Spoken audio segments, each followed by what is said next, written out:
Wow, anggota DPR bisa kantongi 800 juta setiap bulan? Gila banget kan? Tapi, jangan buru-buru suzon dulu, karena ternyata ada cerita menarik di balik semua itu. Assalamualaikum warahmatullahi wabarakatuh. Halo teman-teman semuanya. Semoga kalian selalu sehat dan dimudahkan rezekinya. Sebelum lanjut, jangan lupa klik tombol like, komen, dan subscribe ya. Supaya channel ini bisa terus berbagi cerita-cerita menarik buat kalian semua. Oh iya, tulis sholawat terbaik kalian di kolom komentar biar tambah berkah. Dan sekalian, tulis juga kalian nonton dari mana, biar kita makin akrab nih sesama penonton. Belakangan ini, publik dihebohkan dengan berita yang cukup mengejutkan. Ada anggota DPR yang disebut-sebut bisa mengantongi penghasilan mencapai 800 juta rupiah setiap bulannya. Angka itu benar-benar bikin kaget banyak orang. Bayangkan saja, 800 juta dalam satu bulan berarti kalau dikalkulasikan dalam setahun bisa mencapai lebih dari 9 miliar rupiah. Jumlah sebesar itu tentu saja terdengar luar biasa. Apalagi kalau dibandingkan dengan pendapatan rata-rata masyarakat Indonesia pada umumnya. Tidak heran jika kabar ini langsung menyedot perhatian publik. Mulai dari masyarakat biasa, kalangan akademisi, jurnalis, hingga para pengamat politik dan ekonomi. Banyak yang merasa heran, banyak yang curiga, bahkan tidak sedikit pula yang langsung menuduh tanpa mencari tahu kebenarannya terlebih dahulu.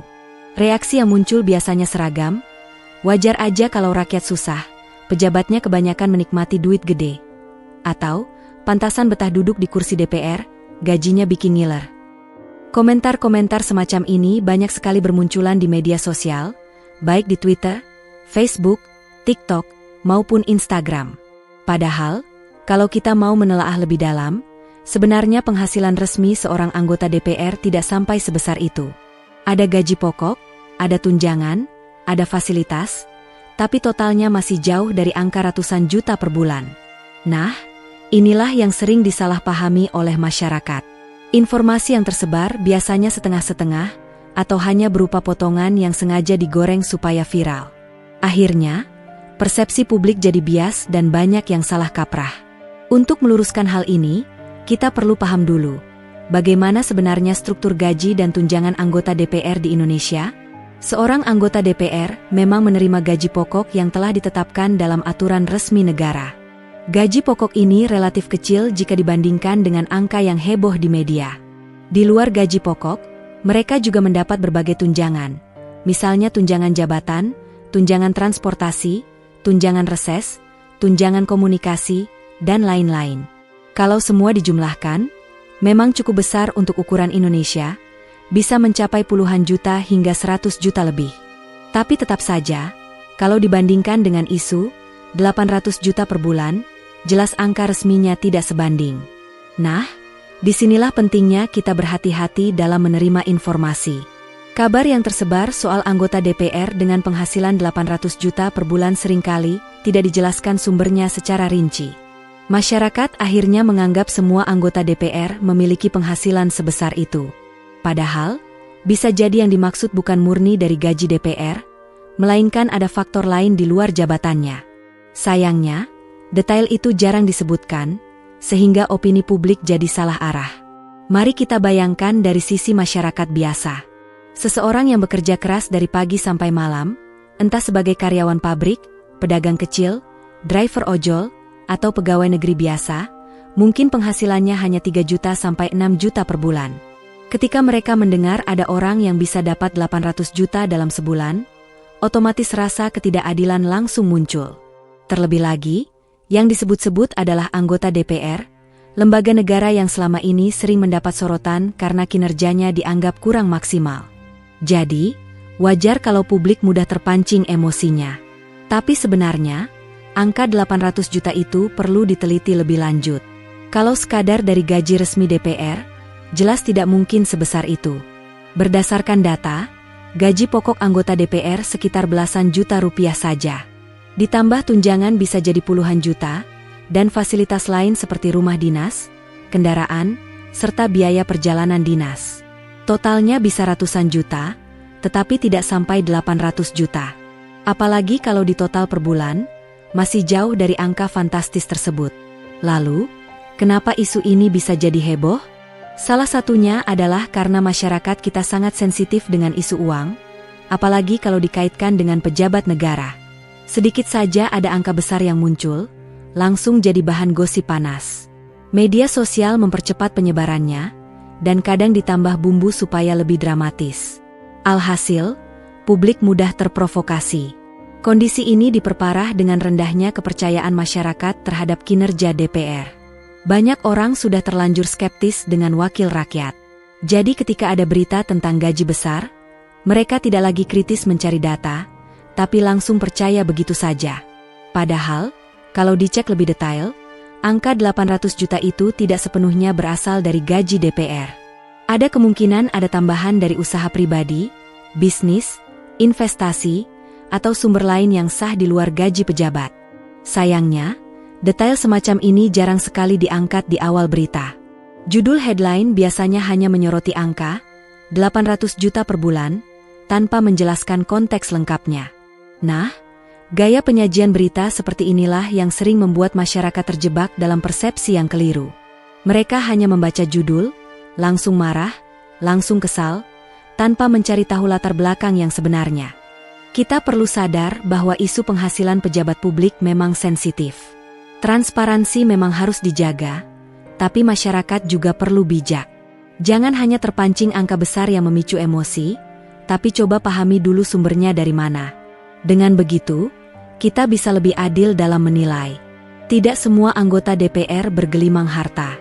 Ada juga yang hidup sederhana, ada yang benar-benar bekerja untuk rakyat, meskipun memang tidak sedikit pula yang kaya raya. Jadi, intinya di paragraf pertama ini, kabar tentang anggota DPR dengan penghasilan 800 juta per bulan memang bikin heboh dan mengejutkan banyak orang. Namun, kenyataan gaji pokok dan tunjangan resmi mereka sebenarnya tidak sebesar itu. Angka fantastis yang sering kita dengar biasanya berasal dari kombinasi antara gaji resmi, tunjangan, plus usaha atau bisnis pribadi di luar politik. Tanpa pemahaman seperti ini, publik akan terus terjebak dalam kesalahpahaman yang sama setiap kali ada isu tentang gaji pejabat. Ketika kita mendengar kabar bahwa seorang anggota DPR bisa mengantongi 800 juta rupiah setiap bulan, pertanyaan besar pun muncul, dari mana sebenarnya uang sebanyak itu berasal? Banyak orang otomatis mengira bahwa itu semua murni dari gaji dan tunjangan DPR. Padahal, jika kita cek data resmi, angka tersebut jelas tidak nyambung. Karena itu, penting untuk memahami kenyataan bahwa banyak anggota DPR memiliki sumber penghasilan lain di luar gaji pejabatnya. Di Indonesia, cukup umum bagi para pejabat publik, termasuk anggota DPR, untuk memiliki latar belakang sebagai pengusaha atau profesional di bidang tertentu. Sebelum masuk ke dunia politik, banyak dari mereka sudah sukses di bidang bisnis. Ada yang mengelola perusahaan keluarga, ada yang membangun usaha sendiri dari nol, dan ada pula yang berasal dari kalangan selebritas yang sudah memiliki popularitas serta kekayaan sebelum duduk di kursi parlemen. Jadi, ketika mendengar angka fantastis seperti 800 juta rupiah per bulan, kita perlu melihat konteks lebih luas, bahwa pendapatan sebesar itu biasanya berasal dari kombinasi beberapa sumber. Misalnya, ada anggota DPR yang punya usaha tambang di daerah kaya sumber daya alam. Bisnis tambang, baik batu bara, nikel, maupun emas, memang dikenal menghasilkan keuntungan besar. Bahkan dalam skala menengah saja, seorang pengusaha tambang bisa mengantongi miliaran rupiah per bulan. Kalau seorang anggota DPR kebetulan juga pemilik tambang, maka wajar jika ia bisa meraih penghasilan tambahan yang sangat besar, jauh di atas gaji resminya.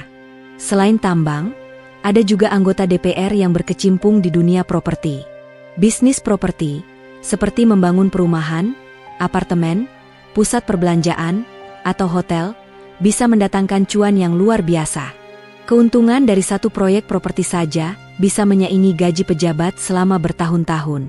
Tidak sedikit pejabat yang punya saham atau kepemilikan di perusahaan properti besar. Maka, tidak heran jika penghasilan mereka bisa menembus ratusan juta bahkan miliaran rupiah setiap bulan. Lalu, jangan lupakan mereka yang berasal dari dunia hiburan. Ada beberapa anggota DPR yang sebelumnya adalah artis, penyanyi, presenter, atau figur publik terkenal. Mereka biasanya sudah punya brand value yang tinggi, kontrak iklan, hingga royalti dari karya seni yang terus mengalir. Seorang artis top bisa mendapat bayaran puluhan hingga ratusan juta hanya dari satu kali tampil atau endorse produk. Jika karir keartisannya tetap berjalan meski sudah menjadi anggota DPR, maka penghasilannya tentu bertambah berkali lipat.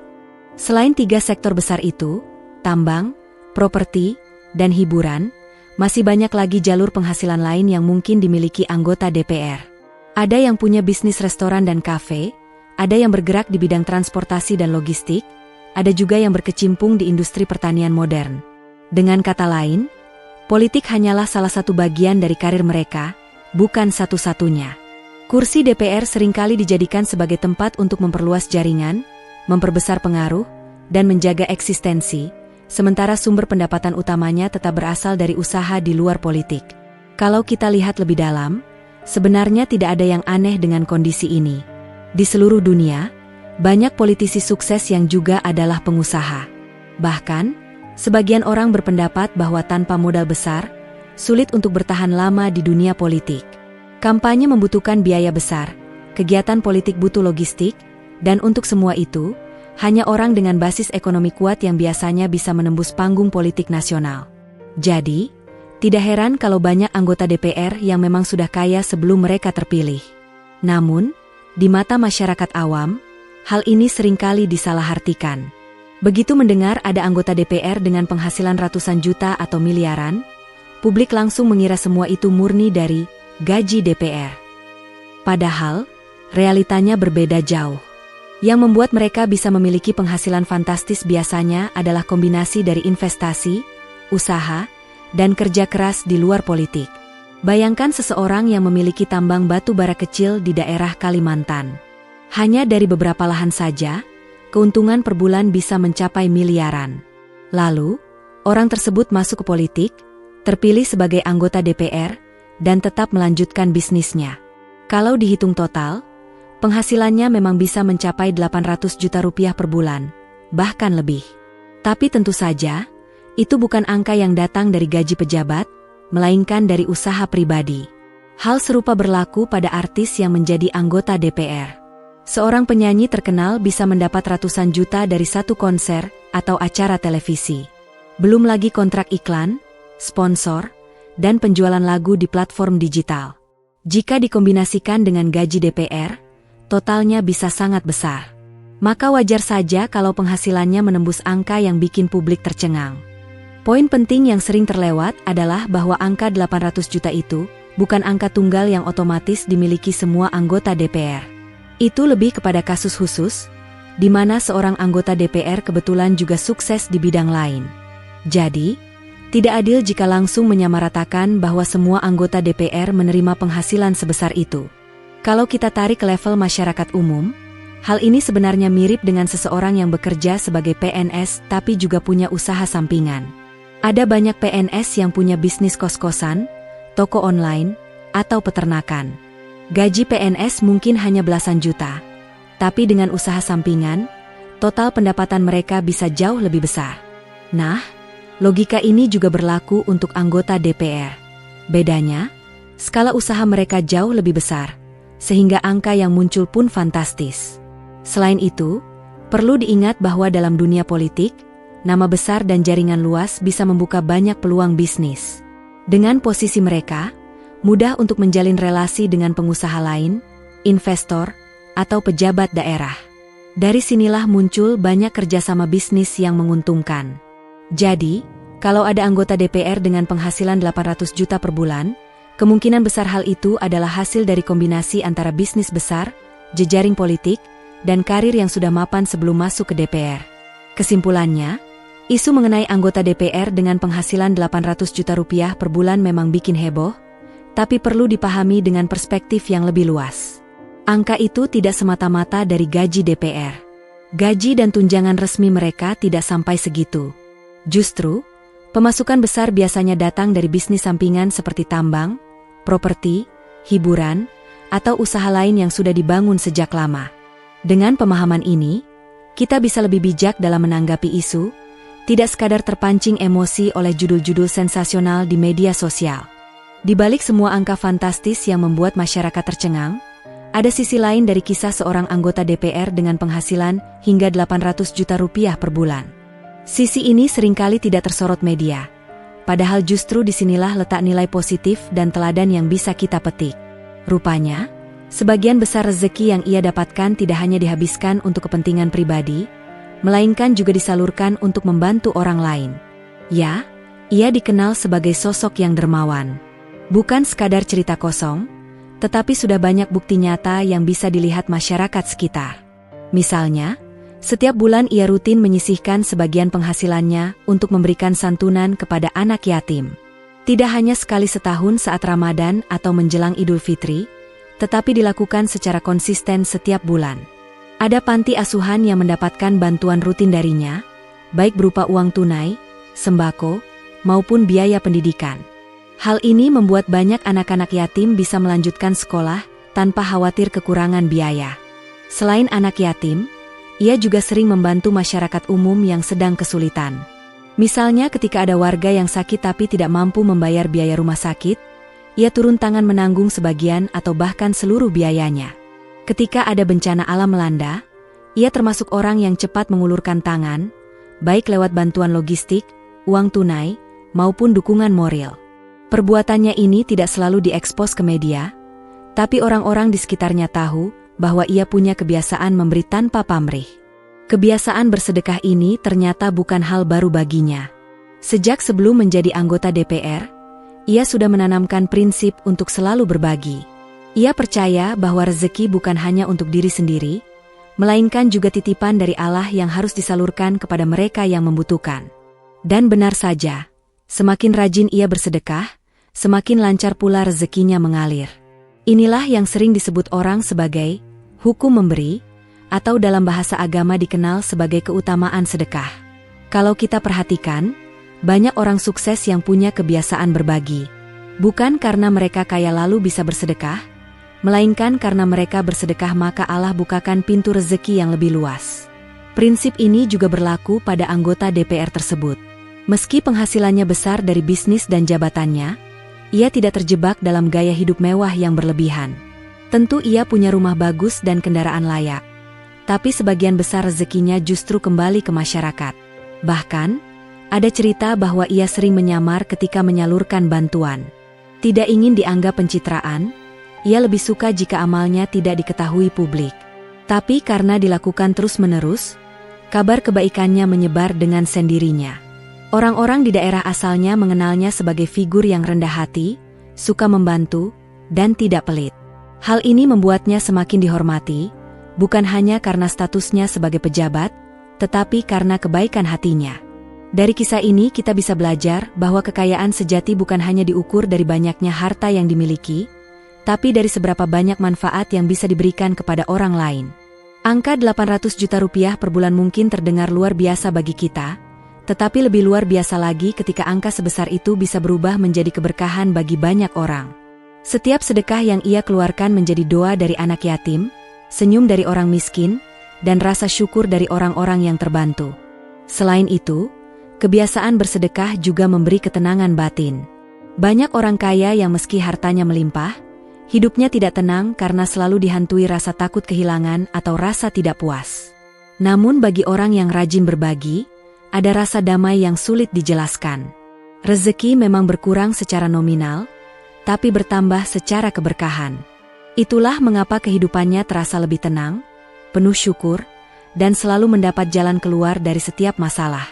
Bayangkan, kalau setiap anggota DPR atau pejabat publik memiliki kebiasaan seperti ini, betapa besar dampaknya bagi masyarakat. Tidak hanya soal bantuan finansial, tetapi juga membangun kepercayaan masyarakat terhadap pemimpin mereka. Selama ini, citra DPR seringkali buruk di mata rakyat, karena dianggap hanya mementingkan diri sendiri. Tetapi figur yang rajin bersedekah bisa menjadi contoh bahwa masih ada pejabat yang benar-benar peduli dan tulus membantu rakyatnya. Pelajaran lain yang bisa kita ambil adalah soal keikhlasan. Dalam bersedekah, niat adalah kunci utama. Jangan hanya memberi karena ingin terlihat baik atau demi popularitas. Justru, semakin tulus dan ikhlas sedekah kita, semakin besar pula balasan dari Allah. Dalam kisah anggota DPR ini, kita melihat bahwa ia tidak terlalu suka mempublikasikan sedekahnya. Bagi dia, yang penting adalah membantu orang yang membutuhkan. Rezeki besar yang ia dapatkan hanyalah sarana untuk bisa lebih banyak berbagi. Mungkin kita berpikir, ya jelas gampang sedekah kalau punya uang ratusan juta per bulan. Padahal, sedekah tidak ditentukan dari nominal besar atau kecilnya, tapi dari ketulusan hati. Bahkan dengan uang 1.000 atau 2.000 rupiah, jika diberikan dengan ikhlas, nilainya sama berharganya di mata Allah.